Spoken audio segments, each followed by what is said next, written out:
So hey guys, this is your boy Vasu Sehgal और आज की इस वीडियो में हम बात करने वाले हैं डेटा स्ट्रक्चर एंड एल्गोरिथम्स की इंपॉर्टेंस के बारे में।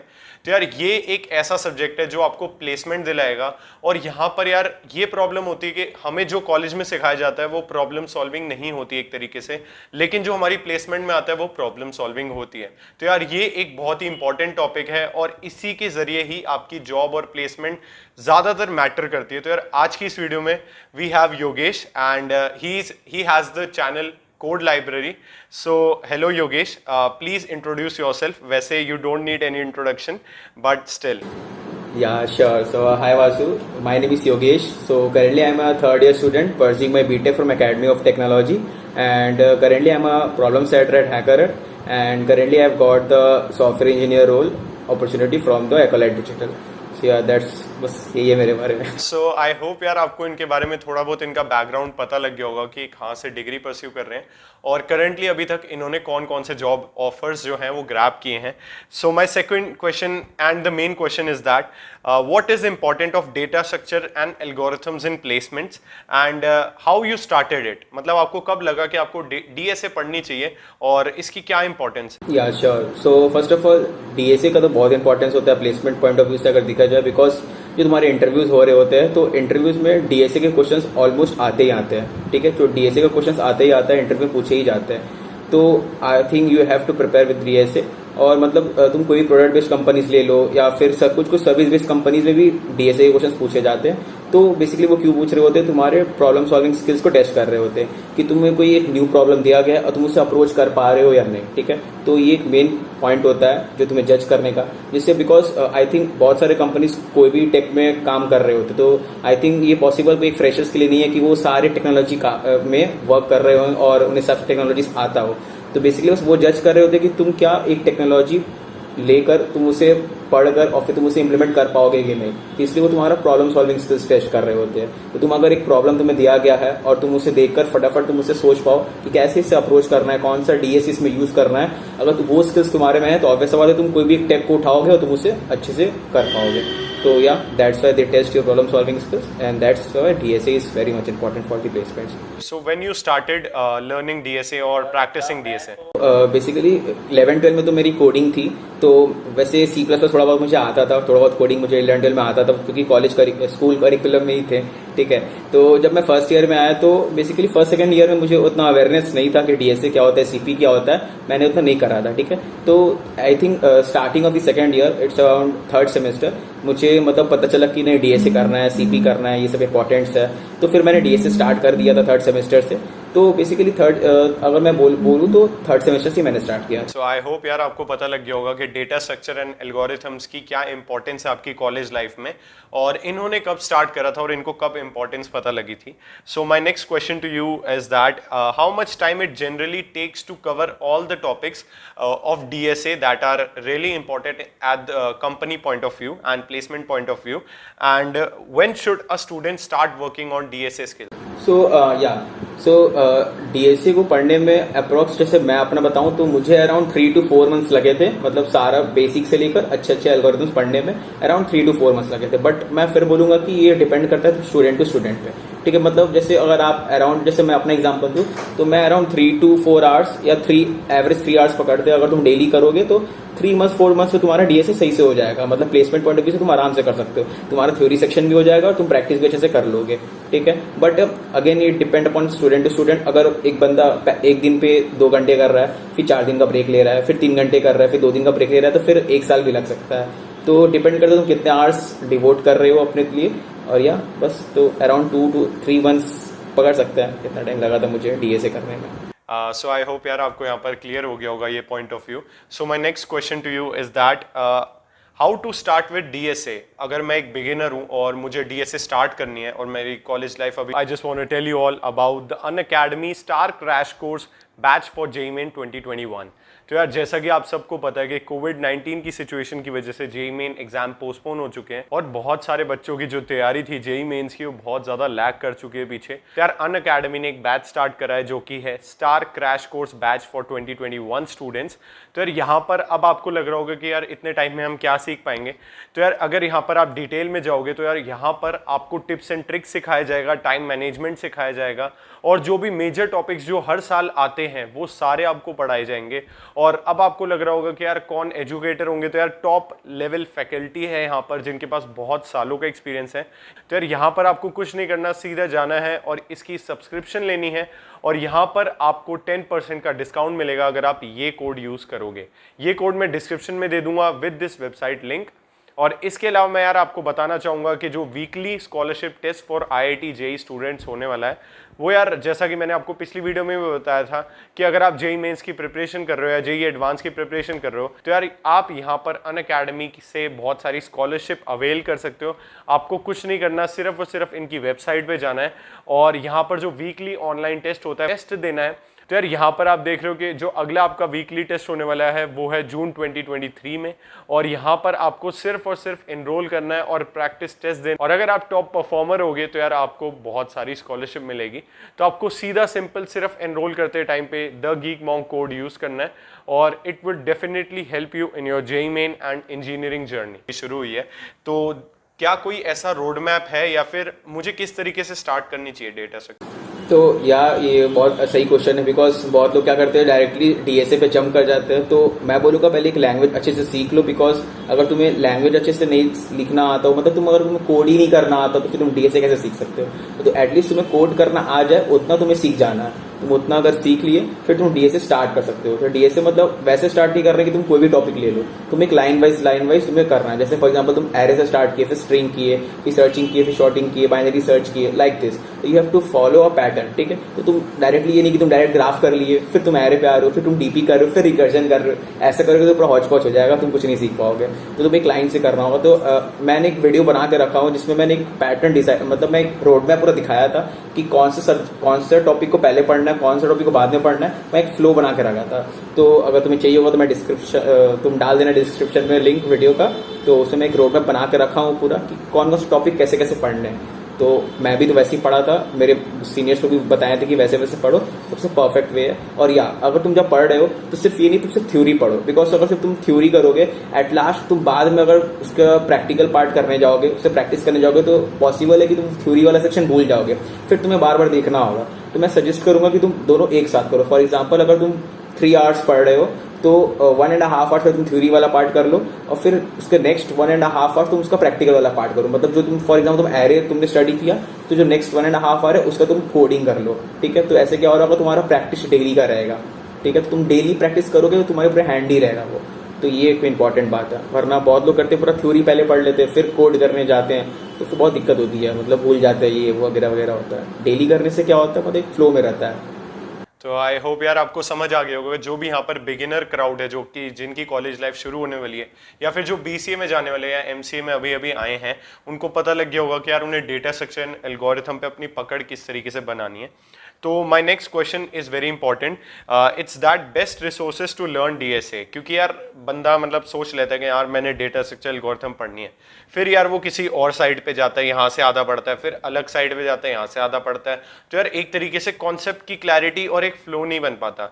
तो इसके लिए क्या आपकी सजेशन है कि कौन सा है बेस्ट रिसोर्स? या सो फर्स्ट ऑफ ऑल मैं तो मेरा जो पर्सनल प्रेफरेंस है वो मैं बताता हूँ। तो पहले मैं उससे पहले और एक बता देता हूँ, जो अगर तुम्हें एल्गोरिथम बहुत सही से पढ़ना है तो अब्दुल बाड़ी सर है, उनका यूट्यूब प्लेलिस्ट है, वो तो मुझे सबसे बेस्ट लगा था, तुम वहां से देख सकते हो, ठीक है। और अगर तुम्हें DP सीखना है तो DP के लिए आदित्य वर्मा सर का एक बहुत अच्छा प्लेलिस्ट है, वहां से तुम देख सकते हो। तो ये तो सिर्फ 2 पार्ट्स हो गए। बट तुम्हें अगर पूरा स्टार्टिंग से डेटा स्ट्रक्चर पढ़ना है और फिर एल्गोरिथम, फिर तुम्हें थोड़ा बहुत CP भी करना है, अगर तुम ये सब टॉपिक लाइन वाइज लाइन करना चाहते हो तो मैं सजेस्ट करूंगा प्रतीक भैया का एक कोर्स है, मैं वो वाला किया था, मुझे बहुत बेस्ट लगा था वो। मतलब प्रतीक भैया मतलब आई थिंक अभी वो HD3 एट गूगल है, आई थिंक पता होगा तुम लोग सबको।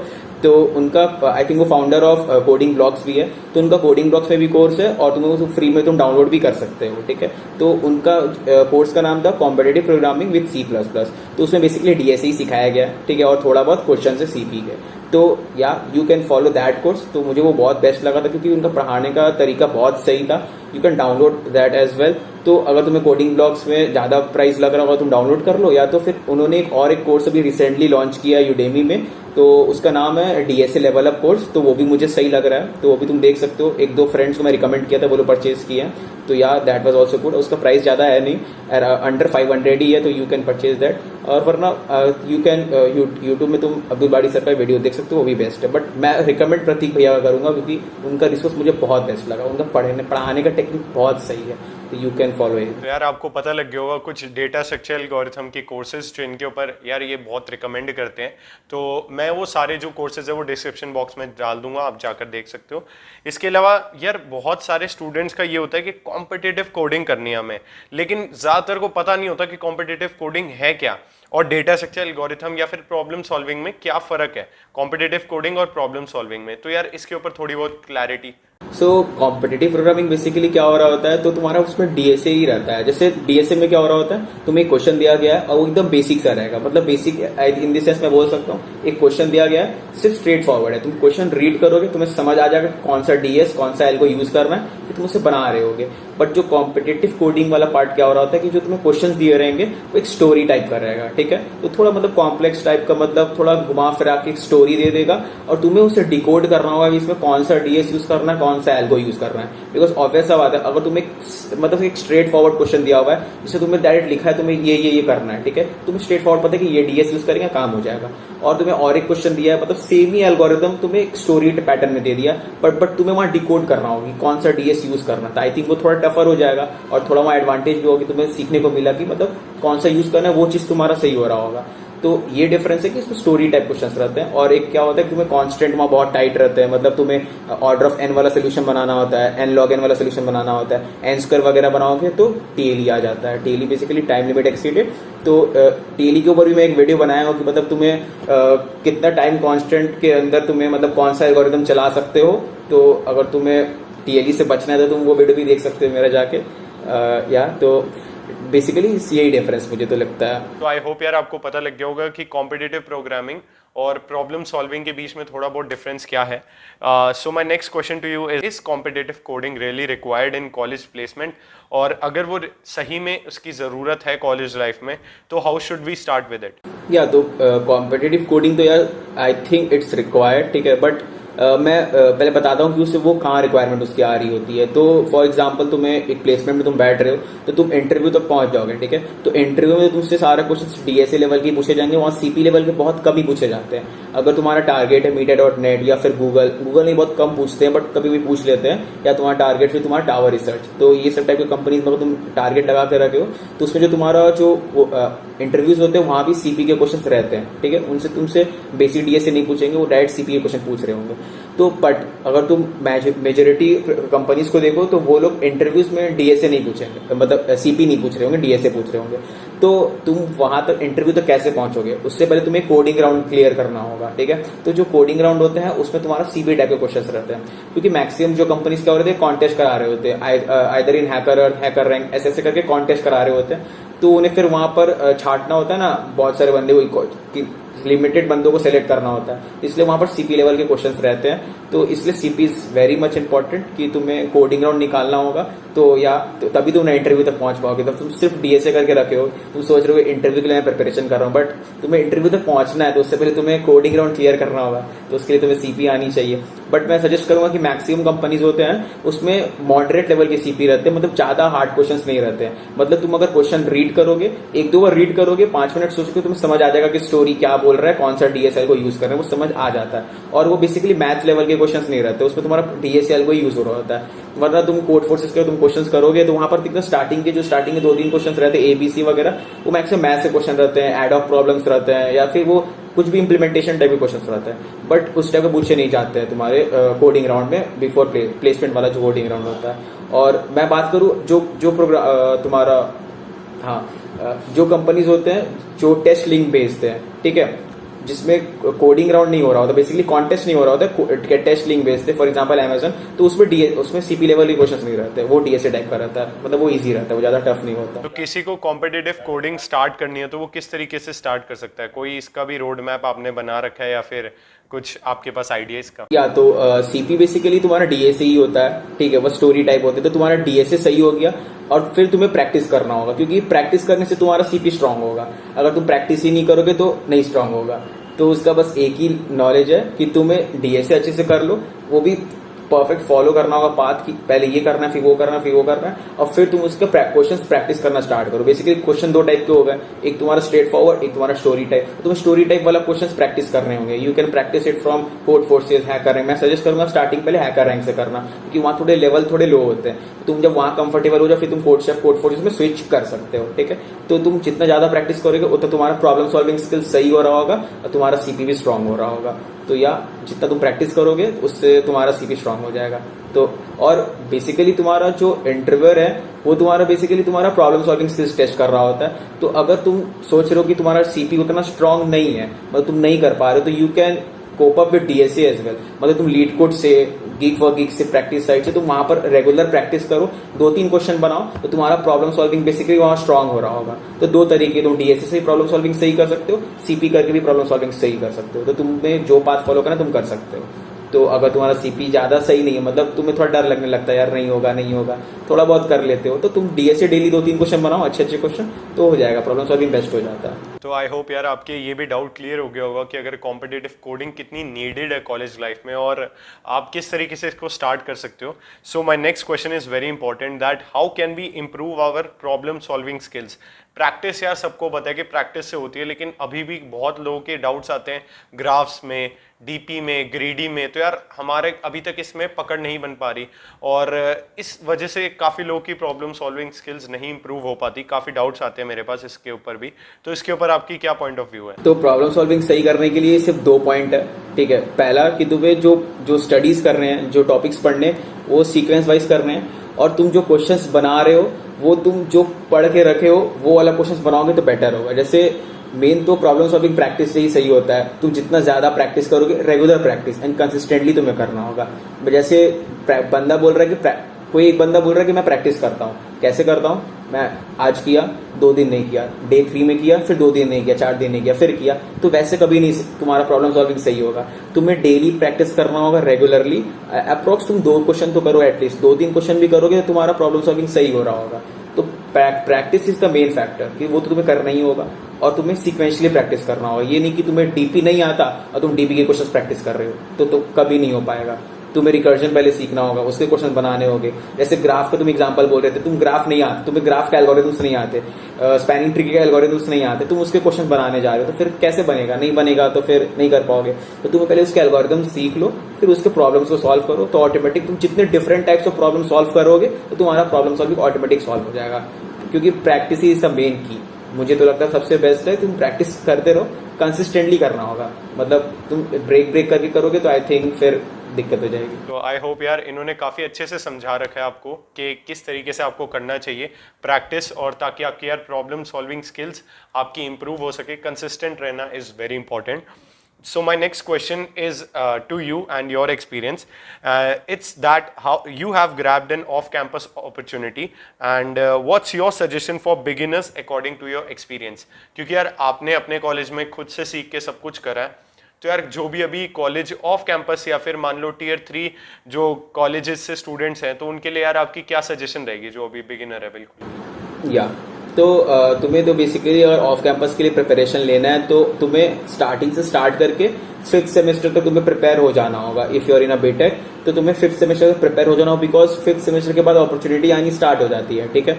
तो बेसिकली तुम्हें करना क्या क्या होगा, एक तुम्हें लैंग्वेज अच्छे से आना चाहिए, कोई भी एक लैंग्वेज जिसमें तुम कोड कर पाओ। डीएसए अच्छे से करना होगा। सीपी तुम मॉडरेट कर सकते हो, अगर तुम्हें अच्छा लगता है तो तुम अच्छे लेवल पर कर सकते हो, कोई दिक्कत नहीं है। बट रिक्वायरमेंट के तुम्हें बेसिकली क्या होता है, तुम्हें जितने भी रिक्वायरमेंट्स पहले वो कंप्लीट कर लो। अगर तुम्हारे वो सब हो गए तो फिर तुम कोई भी एक टॉपिक में मास्टर कर सकते हो, ठीक है। तो तुम्हारे जो सीपी है तुम मॉडरेट कर लो। अगर तुम देख पा रहे हो कि तुम मीडियम लेवल क्वेश्चन बना पा रहे हो तो दैट्स एनफ, तुम्हें हार्ड बनाने की जरूरत नहीं है if you are thinking placement point of view से। बट तुम्हें अगर प्रो बनना है तो तुम कर सकते हो, कोई दिक्कत नहीं है, उसमें कोई दिक्कत नहीं है। फिर तुम्हें थ्योरी सब्जेक्ट स्ट्रांग रखने पड़ेंगे, जैसे तुम्हारे UPS हो गए, डेटा स्ट्रक्चर एल्गोरिथम्स हो गया, फिर DBMS हो गया, ऑपरेटिंग सिस्टम हो गया, और कंप्यूटर नेटवर्क। मतलब कुछ कंपनीज पूछती हैं, अगर नहीं भी करोगे तो चलेगा, तुम डायरेक्टली मतलब कर भी सकते हो, नहीं भी कर सकते हो, it's not more important. But ये जो मैं 3 सब्जेक्ट बोला वो तो इम्पॉर्टेंट है। और तुम्हें एक प्रोजेक्ट बनाना होगा, मतलब 1 या 2 तो तुम्हें अच्छे प्रोजेक्ट बनाने ही होंगे, और ट्राई करना कि वो प्रोजेक्ट यूनिक हो। मतलब कभी कभी चांसेस क्या होते हैं, पूरा यूनिक नहीं हो पाता है, ठीक है, मतलब तुम्हें यूनिक टॉपिक नहीं मिला, तो at least you try to do is that take a already existing project and try to add some uniqueness, मतलब कोई एक या दो फीचर तुम उसमें यूनिकनेस ऐड कर दो तो तुम्हारा काम हो जाएगा। एटलीस्ट मेरे पास एक ऑप्शन तो रहेगा ना कि तुमसे इंटरव्यूअर बोला कि भाई तुम्हारा प्रोजेक्ट यूनिक कैसे है, तो देन यू कैन से या कि ये फीचर मेरे में एक्स्ट्रा, ये फीचर उसमें नहीं है, तो यहाँ से तुम्हारा यूनिकनेस आ गया। और 5th सेमेस्टर के पहले तो प्रिपेयर हो जाना, ठीक है। तो या अगर तुम्हें ब्रीफ में बोलूं तो फर्स्ट सेमेस्टर में तुम कोड मतलब लैंग्वेज सीख लो, सेकंड सेमेस्टर में तुम डीएसए कर लो, थर्ड सेमेस्टर में तुम सीपी थोड़ा बहुत कर लो, फोर्थ सेमेस्टर में तुम प्रोजेक्ट बना लो, और फिफ्थ सेमेस्टर में तुम थ्योरी सब्जेक्ट कर लो। आई थिंक सबके लिए अच्छा इंटरवल तुम्हें मिल गया। 5th सेमेस्टर से प्रिपेयर हो जाओ, उसके बाद कभी भी अपॉर्चुनिटीज आ जाएगी। तो यार इन्होंने काफी सरल भाषा में आपको सब कुछ बता दिया, और यही है यार एक तरीके से देखा जाए कॉलेज लाइफ, मतलब अगर आपको प्लेसमेंट चाहिए तो यही एक तरीके का रोड मैप है। तो यार बहुत अच्छे से समझाया। Tell us about your channel and how are you helping others. तो यार आपके चैनल का मोटो क्या था? क्या आपको सिर्फ और सिर्फ क्वेश्चन सॉल्व करने थे, या फिर आप किस तरीके से हेल्प कर रहे हो अपने चैनल के थ्रू दूसरों की जो आपके पास नॉलेज है? तो थोड़ा बहुत उस बारे में भी बता दो। या तो I have a YouTube channel name as code library. तो बेसिकली तो सबकी तो बहुत लोग ही मतलब सोल्यूशंस वाले वीडियो डालते ही रहते हैं यूट्यूब पे। तो तुम एक चीज चेक करना कि उसमें बहुत लोग क्या करेंगे, सिर्फ सोल्यूशन डाल देते हैं, मतलब ज्यादा एक्सप्लेन नहीं करते कि कैसे वो अप्रोच हो रहा है, मतलब तुम जो एल्गोरिथम यूज कर रहे हो वैसे तुम क्यों कर रहे हो, उसका क्या इंट्यूशन है। तो वो मैक्सिमम लोग अप्रोच नहीं बता रहे होते हैं, सिर्फ कोड बता देते हैं, या तो कोड नहीं बताते हैं तो सिर्फ एक्सप्लेन कर देते क्वेश्चन क्या है। तो मैं सोचा कि क्यों ना चैनल स्टार्ट करके क्वेश्चन डालूं, और क्वेश्चन में बेसिकली मैं पहले अप्रोच बता रहा हूँ कि कैसे अप्रोच करना है, वो अप्रोच को मैं क्यों किए, मतलब इंट्यूशन क्या था वो अप्रोच करने का, फिर मैं वो बता रहा होता हूँ, और फिर मैं कोड भी बता देता हूँ कि फॉर एग्जाम्पल कि तुम अप्रोच से तुम पहले खुद ट्राई करो, अगर तुमसे नहीं बना तो फिर तुम्हें आई थिंक अगर तुम खुद ट्राई की नहीं बना तो फिर तुम्हें कोड भी देखना होगा ना, इसलिए मैं कोड ही बता देता हूँ, और फिर मैं उसको भी एक्सप्लेन कर देता हूँ कि मतलब कोड में एक एक लाइन का क्या मीनिंग हो रहा है। तो आई थिंक इससे बहुत हेल्प होती है बंदों को।